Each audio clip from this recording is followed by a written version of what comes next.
This curry is so much oil, I think America gonna invade it.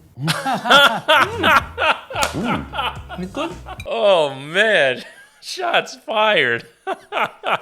Chef Brian Tsao here, not your typical chef, and today I'm gonna be reacting to Uncle Roger make Thai green curry 5 million subscriber special. I am on a total Thai green curry kick right now because after Mark Wien's video, it's got me questioning things. It's got me asking lots of questions. Before I go on with today's episode, I do want to give a shout out to Polar Bear and Ralph Animation. Thank you so much for your contributions. What you and the rest of the awesome patrons do truly do help this channel. And for those of you watching and want to support further, please consider becoming a patron by visiting the link in the description below. And finally, if you can follow me on Instagram at Chef Brian Tsao, that would be greatly appreciated. And with that out of the way, let's react to some shit. Uncle Roger gonna make my own Thai green curry at one of my favorite Thai restaurant in London, Ee San Kiao. This is the owner of the restaurant, Nephew Tam. How you doing? I'm very good today, Uncle Roger. Let's see how you fare doing your Thai green curry to mine. Hiya, of course it's gonna be as good, if not better than your restaurant curry. All is in the taste. Nephew Tams and I actually so much in common. We both love food and both our wife leave us. Hiya, but at least I got custody. Uncle Roger trade wife for food because I never catch my food in bed with another man. Hiya. Oh, that was a good one. Toasting, very important. First step, toast your spice. Fuyo, Nephew Tams, you have fire. This must be only restaurant in London with no induction stove. Yep, no induction stove, but also the fan don't work. Health and safety no matter here. Hiya, who need fan? Your restaurant still here after 30 years, not burning down? Maybe this will be last week. Hiya. White peppercorn, coriander seed, and cumin seed. Toast them all until fragrant. You smell that, Nephew Tams? I smell nothing. I recently got COVID. No smell, no taste. You got COVID and you still run restaurant. Uncle Roger, like. After watching Mark Wien's video, which was, I'm assuming they were in Thailand, his mother-in-law is Thai, I was really surprised to see their techniques were very different from what I was expecting. Notably, the part where they didn't, cook the paste and then add the coconut milk first and break the coconut milk, or the coconut cream rather. They did it with water, paste, let that cook down a little bit, and then add it. And again, it was just very different from what I'm used to. But they both did toast their spices. In Mark Wien's video, they did not toast the white pepper. Maybe that's just a difference in the family recipe. I would toast the white pepper, but the main point is toast your spices. It will increase the depth of flavor and kind of mellow down what I would call the peaks and valleys of its flavor profiles. You may think that that's a good thing, but by increasing the depth, I feel like it rounds it out and it kind of coats your palate and your taste buds as opposed to being spiky. That's the best way I could explain. Been open for 30 years, since 1992.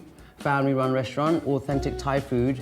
Nothing's changed in the menu. Hopefully we'll come into West London and have a try. 30 years never changed. Nephew Tams, you have to evolve with the time. See, Uncle Roger, 50-year-old, I learned how to do YouTube. I learned how to use Tinder.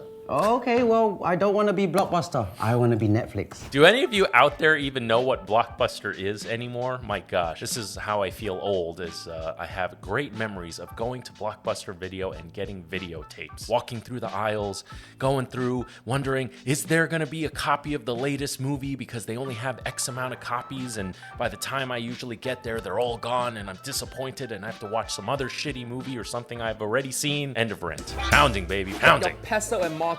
There are no foreplay when it comes to Thai green curry. You go straight to pounding.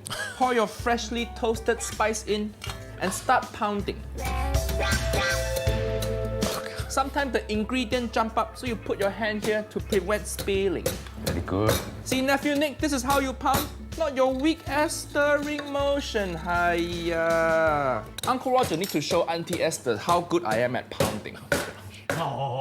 Hey, pestle, careful. Hiya, don't pound so hard. This professional pestle and mortar, it won't break. That's not professional pestle and mortar. This professional pestle and mortar. Hiya. When done pounding, pour the spice out. Yo, see how fine it is? Nice. Are you good at pounding, I nephew? love pounding. Where you learn your pounding? In the 70s. Oh, so from magazine? Sometimes. Dude, these guys have great chemistry on camera together. Uncle Roger making 1 portion of Thai green curry, and I'm using 8 chili, 6 bird eye chili, and 2 long chili. Chop up your chili. Couldn't really see it, but you know, Uncle Roger's knife technique is spot. Oh, you see how he's wrapping his finger around the blade rather than extending the finger out. Maybe something. I honestly can't recall how he was holding the knife in his fried rice video, or yeah, he was using a knife. I don't remember if he had the finger extended out. Anyway, he's got the right knife technique here. Very good. Chop up your chili. And remember, always eat your chili seed. Next, shallot. Shallots. Don't use onion. Remember, onion for poor people. Garlic, Not just for the French. correct? And of course, galangal. Another Yep. species of ginger. No, it's not ginger. No. Galangal and ginger completely different. Nephew Tam. Spot on. Try it, try it. No, we won't do that again. The difference is galangal tastes disgusting when it's raw. Ugh. Galangal, yes, they're spot on. Completely different from ginger. I've talked about this many times. I would say it has an earthy flavor. It's very different flavor profile-wise from ginger. I would say it's a bit more citrusy, floral, but still very earthy. Very unique mix, very unique ingredient, very wonderful ingredient. Kaffir lime leaf, lemongrass, and coriander root. Remember, you want coriander root, not coriander stem like Jamie Oliver. Hiya. Uncle Roger 50-year-old now, but my pounding still good. Pound to your heart's content. Can last for a long time. Love you long time. Love you all day. Love Yeah. you every day. That's what your people say. We love to say. Feminism haven't made its way to Thailand yet. That's why Uncle Roger liked that country. That's why so many British people have Thai wife. Oh my God, so much pounding. Because British women frigid. Opposite of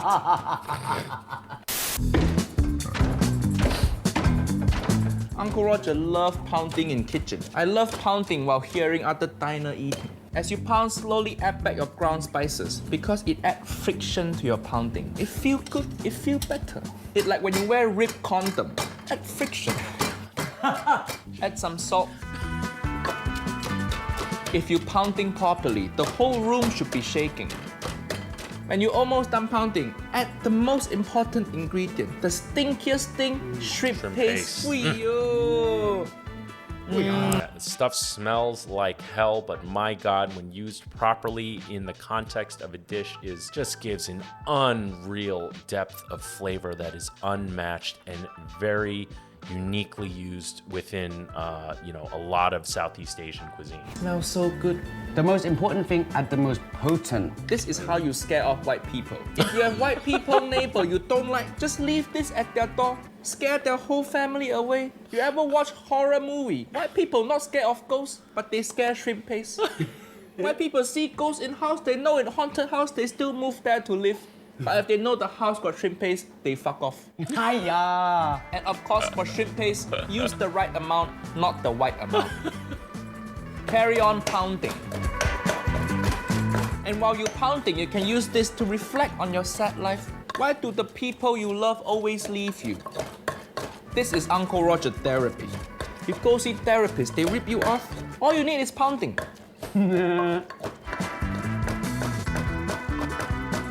Whew. Half an hour later, Uncle Roger finally finished pounding. It tastes good. Now we start cooking. Nice. Usually, first step for cooking Thai green curry is to cook the coconut milk and wait for the milk to separate from the oil. But nephew Tams, you use this canned coconut milk. Hiya, the oil not gonna separate. It too many chemical in there. Where your fresh coconut milk? Where your fresh coconut milk? We don't have any fresh coconut trees here. We can't get fresh coconut milk. Hiya. So because the oil won't split, we need to cheat a little bit by adding a bit of oil. Now coconut milk go in. Yep. Break the coconut milk. Let it cook a little bit. Very good, Uncle Roger. Thank you, thank you. Now your beautiful green curry paste go in. Now add your chicken. Uncle Roger using chicken thigh. Always add meat to your Thai green curry because this is not for vegan people. Uncle Roger always use chicken thigh for my Thai green curry. Chicken breast drier than my ex-wife who want to eat. Now add fish sauce. Just use feeling. You want some vegetable? See how this is a crucial step in, as far as my understanding, making Thai green curry or a lot of Southeast Asian style cooking. You either cook the paste first or you know, a combination of the paste and the coconut milk first. One or the other goes in first, but the point is these are the two ingredients that go in first, and you cook it until the coconut milk breaks, basically meaning the milk solids have separated from the coconut milk fat, and then it gives you that greasy look, which again in Western cookery is usually or pretty much never a desired effect, whereas with Southeast Asian style food, it's a desirable effect. What kind of vegetable you have? For you? Hiya, munch tooth. Why you give me munch tooth, nephew Thames? This is some Jamie Oliver bullshit. But Thai eggplant, this is correct ingredient. Pre-soak them in water so they get softer before you cook. Next, you add Thai basil, some chili for color. Okay, I think the basil went in a little too soon. I do like in Mark Wien's video, he puts it in towards the end. It'll maintain its bright green color. Shoot and kaffir lime leaf. Too many bamboo shoot. Uncle Roger don't like too many bamboo shoot. Don't fuck with Uncle Roger cooking. Okay. Uncle Roger at work. Hiya. If your curry too dry like this, feel free to add some chicken stock. Because chicken stock is like lubricant for Thai green curry. Make sure it's chicken stock and not water, it tastes better. Now palm sugar. Remember, don't use white sugar. White sugar for poor people. But nephew Thames, why your palm sugar look like rock? It's not fresh. It still tastes good, but it's not fresh. We in England. Hiya. Same concept as coconut. I think you should go back to your own country. Hiya. Because you can make better food there, not because I racist. Hiya, give me that. When you're almost done, make sure you taste it. And here, a good trick on how to taste. Take a small drop on your spatula, then dip it with your finger. So far, pretty much everything I'm watching from Uncle Roger's video is pretty close to how I was taught. However, the one difference that I was taught was to do the paste first, cook that down, and then add in the coconut milk, and then have that separate, then put in your chicken. I think both will work fine. One thing I do know about Uncle Roger, or Nigel rather, is that he really does his homework before he does these videos. You know, so between his egg fried rice video and this video, aside from his ludicrous use of MSG sometimes, which I think is for the cameras and for fun, you know, his recipes are pretty spot on and they're very accurate to what the dish should be. What I'm seeing so far is it's great. I'm really enjoying this. Tastes good? Try. Mmm. Nice. Thai chef likes it. I think bit more fish sauce, bit more. Yeah. Always taste when you cook. But Uncle Roger feel I still missing some important thing. What could it be, nephew Thames? Hiya. The magic white powder. MSG Fuyo! Why you put this on there? Just open the whole thing. You don't need this shaker bullshit. Just go. Use feeling. Use feeling. You very feeling, enough feeling, so much feeling. No such thing as too much MSG. Yes, there is. If any MSG Yes, there brand is. want to sponsor Uncle Roger, hit me up. Taste it a bit more. Oh, tastes like magic now. I think we're ready. Yeah? Turn off heat, and now it's ready to serve. Whew, okay, look how nice my Thai green curry is. Look at the beautiful green oil on top. Put this all in the taste. Let's try. Get some rice first. Thank you so much, Uncle Roger. Of course, Let's no worry. see how nephew your Thames. green curry has turned out to be. You Just taste. trying to help your Thai restaurant. Don't want it to close down. Oh, ขอบคุณครับ ขอบคุณครับ Look at this. This curry is so much oil. I think America gonna invade it. It's good. Oh man, shots fired. Uncle Roger, thumbs up, definitely. Awesome. Thank you, nephew. Good Thames. stuff. Cook up mine anytime. Great video. If I'm gonna grade this 1 out of 10, for me, this is a clear 8.9. Again, I know Nigel does his research before he does this video. Great execution. It's pretty much spot on to how I was taught how to make this and how I would do it. But again, I'm on this Thai green curry kick right now, watching all these videos, because after Mark Wien's video, I'm kind of questioning everything that I know about Thai green curry. I hope you enjoyed this video as much as I did making it. And with that said, I am Chef Brian Sao, not your typical chef, and I'll see you really soon.